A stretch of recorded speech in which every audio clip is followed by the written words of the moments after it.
Welcome to Banking on Experience, the one-stop shop for all your financial services tips and tricks, the future of business and the future of the customer.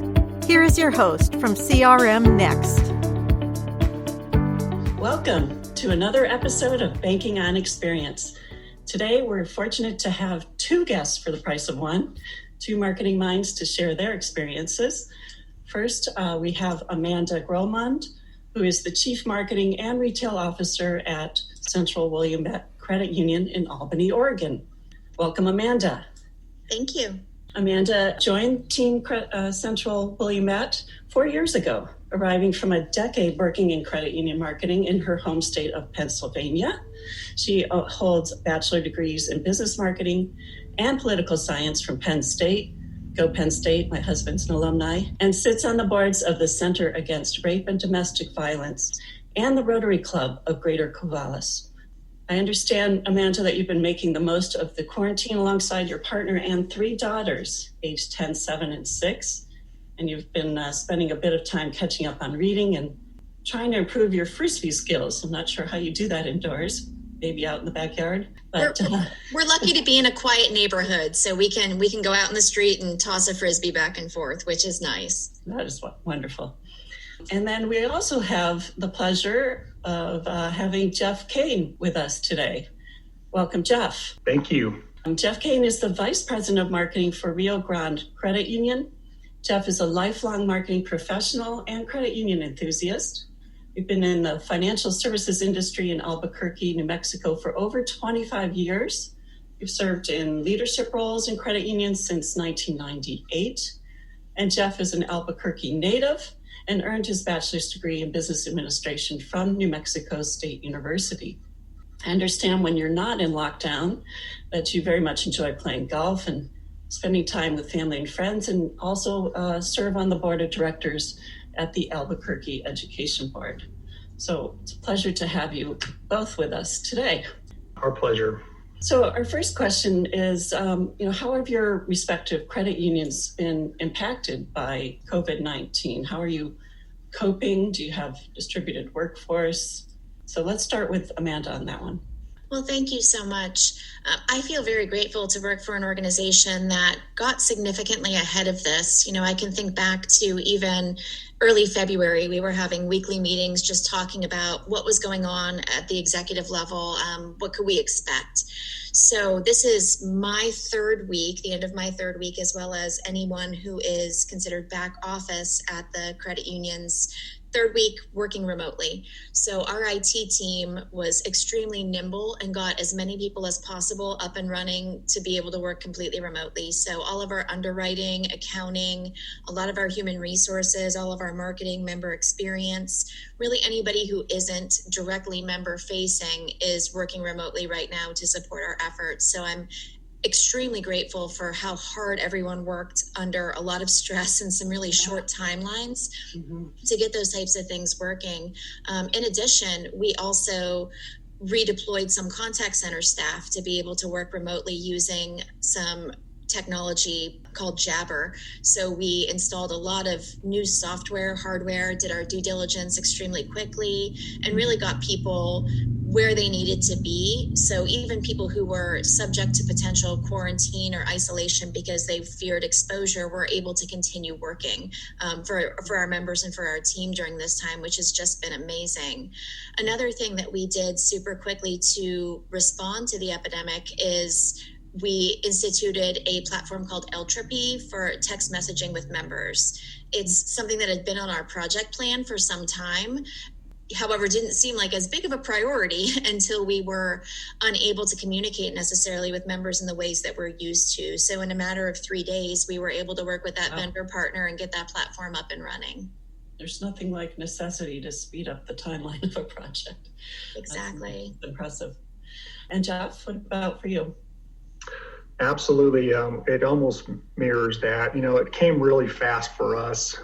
We got news of what you guys were doing up in Oregon, Amanda, and I think our governor really followed suit. She was very aggressive. She took drastic measures really early. Within a week of this thing starting, she started calling for social distancing and putting a limit on gatherings over 100, then quickly 50, and then ultimately 5. So we had to quickly deploy a ton of people, and our IT department, Amanda, like yours, they're just shining stars.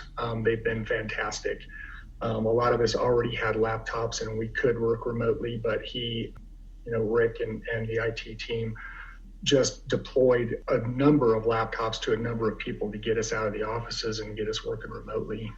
This week, our governor issued a rule that all call centers situated in New Mexico are directed to reduce their in-person workforce by 100%, which includes any call center that's part of or supports an essential business, which is ours. And so we've had state police at a number of credit unions issuing citations for institutions who don't comply. And so we've been really impacted by this in our business. And so we had to be really, really innovative on how we serve our members. Our annual meeting is next Saturday, for instance. We had to quickly find a way to virtualize that. I've never done that before. And then there's our role. Amanda can certainly attest to this. The marketing role almost shifts 100% to communication, 0% advertising during these times. Yeah. With everyone working at home, everyone has an idea of what to post, what to send out, what signs to make, et cetera, et cetera. And before you know it, it becomes really overwhelming unless you manage the message. Yes, good point. And I think that's absolutely correct, Jeff. And we had a conversation offline, Marla, about just that, the focus really on communication. And that's something we've done really well at Central Willamette too, is really getting ahead of the messaging. I know even, some of our peers, people just they didn't know what to do. They didn't know what to say. So we really kind of got ahead of it, just telling our members, we're here for you. Really, we focused on the message of we are open for business. However, we're serving you in different ways. We didn't feel that we wanted to say we're closing our branches or we're closing our lobbies. Mind you, we have reduced our lobby traffic to appointment only and really communicated with members to only schedule appointments for things that truly need to be done in person. It was, however, very important to us that we not contribute to any form of panic. In those first few days, I think, when it really started to spike up here in Oregon, we certainly didn't see a run, but we saw some members coming in and attempting to take out large amounts of cash. And we were having those important conversations. What are you doing with this? What are your concerns? Your money is far safer here. We talked a lot about NCUSIF insurance. We really quickly educated all of our branch people, re-educated them on the insurance limits and talking about the fact that it's not a good idea to put your money in your mattress right now, even though your concern and your panic might be driving you to do so. So really, again, to what Jeff said, focusing on that communication, trying to take a very comforting and calming tone so as to not contribute to any sort of alarm or panic that we know our members and our employees and our communities are feeling in this time. Yeah, very key point. More important than ever. People are scared. People are under financial strain. They need a place to get answers and advice and help in a calm way. So thank you both for providing that. So Jeff, I'll start with you this time, but can you explain for those that may not be as familiar with marketing, what is a brand promise and what is it for your credit union and how do you know that you're actually providing what your members want? That's an absolutely great question. Brand promise is something that meets the expectations of your membership, and that can vary across different institutions. There are some similarities, but it can vary. Internally, we like to say that we make people's dreams come true. Our tagline in the marketplace, though, is at Rio Grande, we understand. And what that basically means to us is that, we serve a large variety of people. We serve a cross-section of demographic groups, some affluent, but a large part of our membership are what we consider to be underserved. We serve, I-10 members. Our business model is built on the ability to serve, people that other institutions might not serve. So we make loans to people that they've been denied for loans at other institutions. As by nature, that membership tends to be a little bit more transactional. They tend to be more face-to-face in their business dealings. And so we had to respond during this pandemic to serve those folks in different ways, to make sure that those interpersonal interactions were met, not just over the internet, but being available to talk, adopting new video technology and that nature. How do we measure it? Obviously, you can measure it with surveys, et cetera, which generally reflect positively. But to us, people tend to vote with their pocketbooks. If they consider us their primary financial institution and they work with us, they get loans from us, they save with us, that's our true measurement. That reflects the brand promise and the delivery of that. Sure. And Amanda, how about for you? I think Jeff brought up some extremely good points there. There's a huge difference between, branding and marketing and advertising. And I think that for folks not really in tune necessarily directly with the marketing world, that they can all kind of seem like the same thing. However, there is a difference there. So your brand, I like to say your brand is what people say about you when you're not in the room. It's not necessarily what's in your advertisements. It's not necessarily even your tagline. For us at Central Willamette, our tagline really is our brand promise, which is building better lives together. Mm-hmm. So what we've really been striving to do for over the course of my tenure with the credit union, especially now during this pandemic situation, is find ways that we can make that visible and make that happen in ways that people can see and experience and feel. So from a community standpoint, very early on, probably a month and a half ago, when there started being talk about, our kids going to come back after spring break to school, we have a huge food crisis in our region. So most of our school-age children eat both breakfast and lunch at school.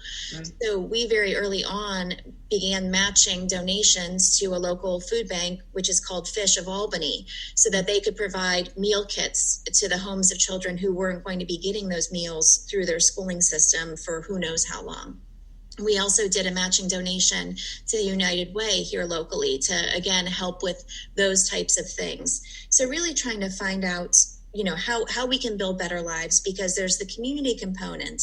And then also from a member perspective, when it comes to our marketplace, our membership, and our positioning, we really feel that our demographic are folks who work with their hands. That's how we like to say it. So it's not necessarily just manufacturers, but it's nurses, medical techs. It's people who work retail, who work, food services. So really thinking about how can we be there for those people right now.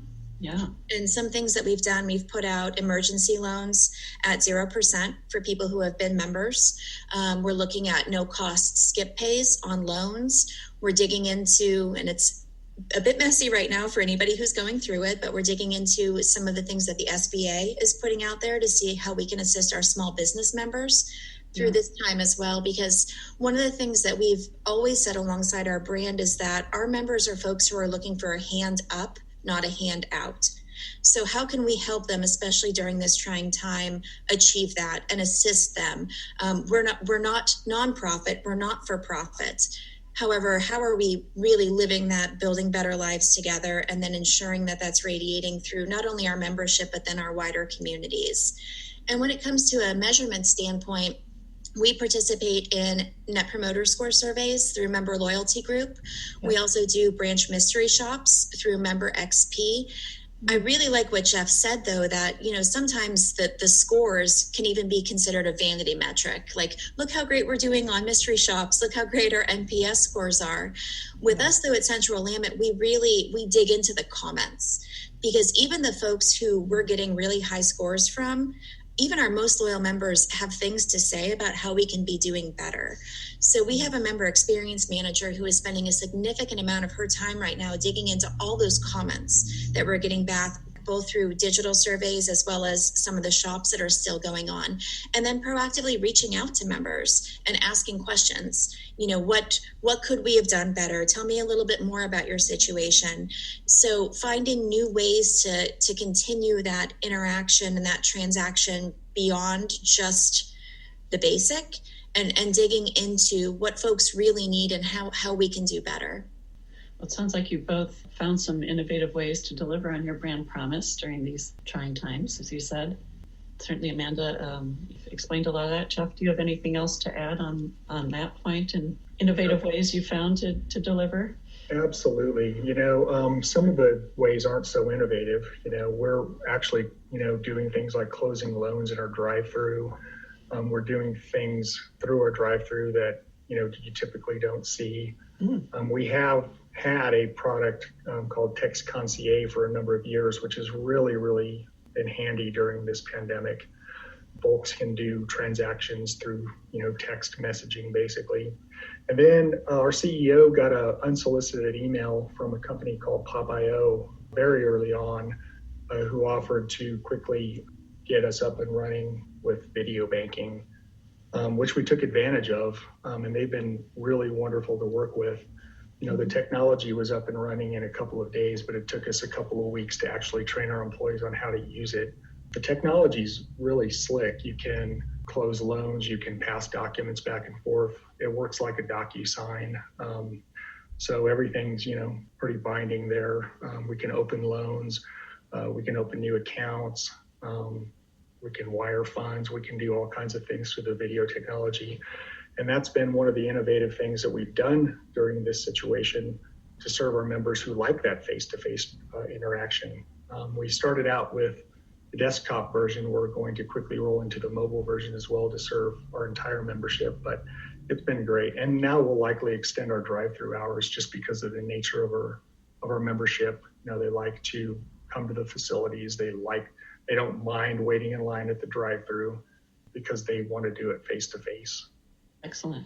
I really like what you said, Jeff, and I appreciate Jeff and I have also had an offline conversation on Pop.io because that's an innovative technology that we're looking at Central Willamette now as well. So very much appreciate your credit union's assistance in helping us potentially walk that path.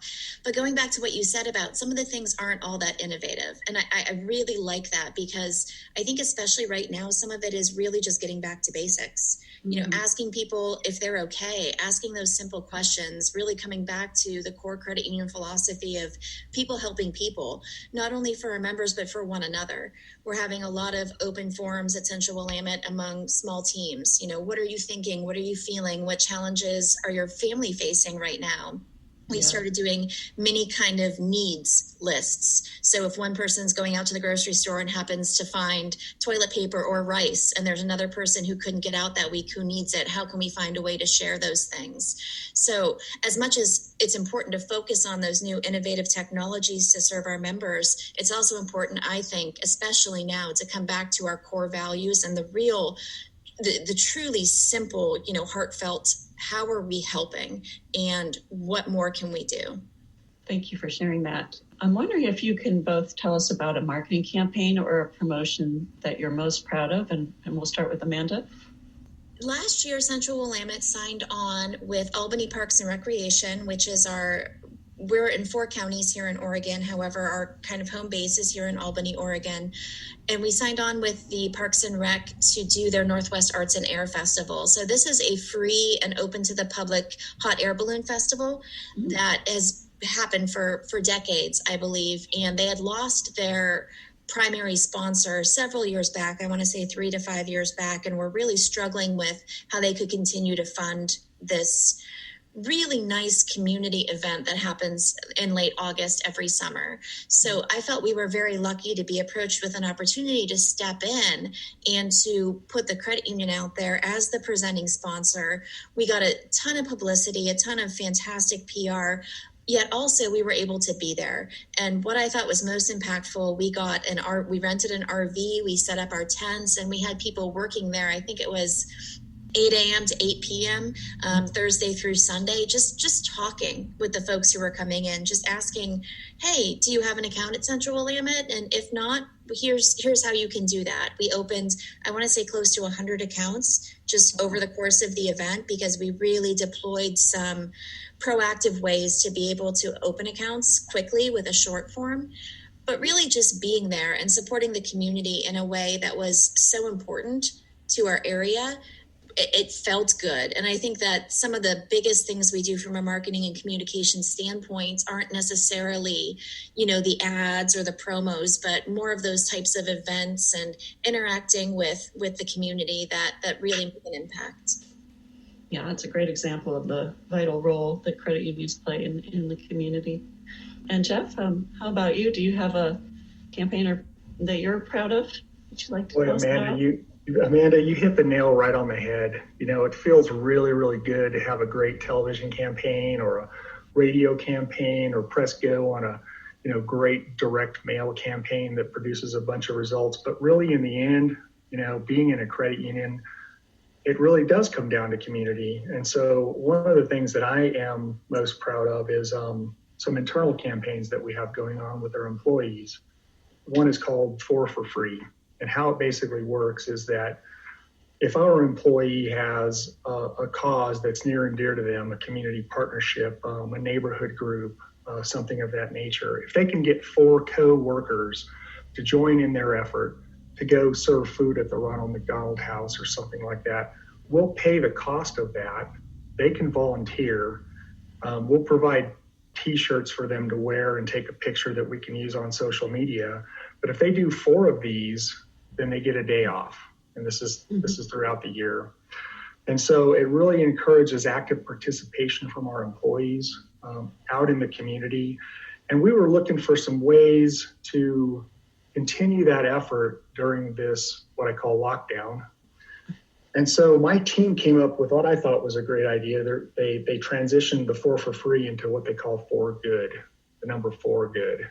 And we've created a list of community partnerships, ideas for local businesses, that if they were to just, make a donation that's meaningful to them and nothing extravagant, if they were to pay it forward with a business and buy a gift card to help that business out that they can use after we're back into a state of normalcy. If they do 4 of these within the month, we're going to give them a day off. And so it keeps them actively engaged in the community and our community partners in a really positive way, I think. And that's one of the things that I'm most proud of. I love that. Excellent. So let's start with you, Jeff. The question is, what lesson would you share to others to ensure that they really deliver on experience with their members? Oh, goodness. I'd say the first thing I would recommend is just, know your membership. I've seen a lot of great ideas that a lot of institutions are doing during this situation, but you need to focus on the things that your members want and do those things well. Right. Our team early on, as we separated and started working from home and working remotely, in isolation, you come up with a lot of different ideas and you start chasing bright, shiny objects, and you look out on the internet and see things that other institutions are doing that sound really, really great, but you need to determine if those things are going to work for you and your membership. And not all of them will. Many of our members, for instance, live paycheck to paycheck. They'll literally turn to a payday lender in a heartbeat. So our relief, comes in the form of, easing their payments, providing loan alternatives and emergency loans, giving them ability to skip a payment. Those things mean more to us than, say, an institution who has, higher depositors who are willing to waive early withdrawal fees for CD penalties. Those things don't work for us, but the things that are around loans really do because of our membership. So I'd say, know your membership. And Amanda, what lessons do you have to share with others? Sure. I think, for me, it's listen, care, and I try to never say no. So instead of no, we can't, what else can we do? What other options are there? I know the credit union I came from in Pennsylvania, we used to say, we will never deny a loan application. The member denies themselves because perhaps they can't get a cosigner or we can't come up with another option. So there's nothing worse right now, well, really ever, but especially right now, than saying it's our policy or it's our procedure to do it this way. So really trying to coach my retail team through how can we ask the right questions? How can we get to a yes? That's good not only for the member, but also for the membership, because those are both obviously things that we need to keep in mind. Another thing I think is, I cringe if I ever hear an employee say, you need to. Our members don't need to do anything. They could go across the street and choose to bank with someone else. What we need to do is support them and show them how to facilitate the actions that are required in order to serve them. So I think words are very important. I'm working a lot on scripting. We never want people to be robots. However, especially right now, I think a lot of our frontline teams, we have a lot of tellers, financial advocates, which are our platform folks who either came from retail or maybe this is their first job, and they just don't always know what to say or how to say it to best be of service and to really deliver that experience. So we're working very hard to at least give them some ideas of wording and then give them resources, folks in management that they can turn to on a moment's notice, really 24/7, to ensure that we're putting the right message out there and doing absolutely everything we can to serve the members and come to arrangements that are good for the member and good for the membership. Excellent. And I love that idea of never say no. Just always look for, if we can't do that, what can we do? That's great. Well, thank you both for sharing your experience and your tips. That was some great learning there. We're at that point of our podcast where it's shout out time. So to really demonstrate the power of excellent member service, I want to give you both a chance to tell us about a business that really made you feel like family. So we'll start with Amanda. Amanda, what do you have a business in mind? I do. I'm struggling a bit right now in this kind of isolation state because I'm a bit of a fashionista. I don't really have hobbies. I don't collect things. However, I have a very big closet. So that's kind of my thing. I love getting dressed up. It's, I work in somewhat of a, again, rural area. So people are always like, why are you so dressed up? I'm like, because it makes me feel good. So there is a boutique here in Albany in my new hometown called Tin Roof, and it's locally owned. We're credit unions. We're all about shop small. I support small local business whenever I can. And the owner actually also owns a signage company that our credit union does a lot of business with. However, her name's Crystal, speak regularly, and every time she gets something new in that she thinks I might like, she'll send me a Facebook message or post something on Facebook. She's had me come out and model clothes for a few nonprofit events that she's done. So really, just every time I walk in there, it's kind of like my Cheers, I guess. And it's nice because it makes me feel good because I look good in their clothes, but it makes me feel good because I am supporting our hard local folks who are trying to make our community a better place by offering something different than a Walmart or a Target, which is, I just feel like it's good all around. Great. Shout out to Tin Roof in Albany, Oregon. Love that. And Jeff, do you have a business that really made you feel like family? Yeah, a number of businesses I think come to mind. After talking offline with Amanda the other day and this conversation today, it really, I think I'm going to take the easy way out on this one. And, at the risk of sounding arrogant, I'm going to say ours. I'm going to say our entire industry. We've really banded together as a team and as an industry, to come up with innovative new ways of doing things really, really fast.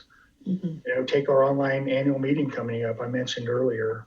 An institution 3 times our size asked us for help the other day with theirs because they didn't know how to proceed with their virtual annual meeting. These things, they just remind me that, collaboration is still alive and well in the credit union movement, and our cooperative principles are still intact. Yep. I love that, Jeff. Collaboration and cooperation are more important now than ever. And, I don't think Chase is calling up Bank of America to ask how they're handling things or how they're approaching a new technology right now. But within our industry, we're doing that, and we always have. And it's such an immense strength. I know here in Oregon, our association, the Northwest Credit Union Association, has done an amazing job just pooling resources from contacts across the country as well as our region and publishing those. So I would encourage anybody listening to go out to the Northwest Credit Union Association website for some tips and best practices on communication or potential vendor partners. That's what I love most about credit unions, being able to call, even maybe your frenemy credit union across the street and ask a question on how they're doing something, because I've never heard a no to that. That's great. Thank you both. Shout out to Northwest Credit Union, Rio Grande, Central Willamette, and all the other credit unions that play such an important role in our community. We're going to wrap up now. Thank you so much for listening to another episode of Banking on Experience. We definitely want to hear from you. If you have comments, questions, future topic ideas, please feel free to send those over. And be sure to stay safe, everyone. And thank you again to Amanda Grolemund, Central Willamette Credit Union, and Jeff Cain from Rio Grande Credit Union. Thank you. Thank you very much. Thanks for listening to another episode of Banking on Experience. Remember to tune in each week and subscribe, where we aim to simplify work, drive growth, and deliver on experience.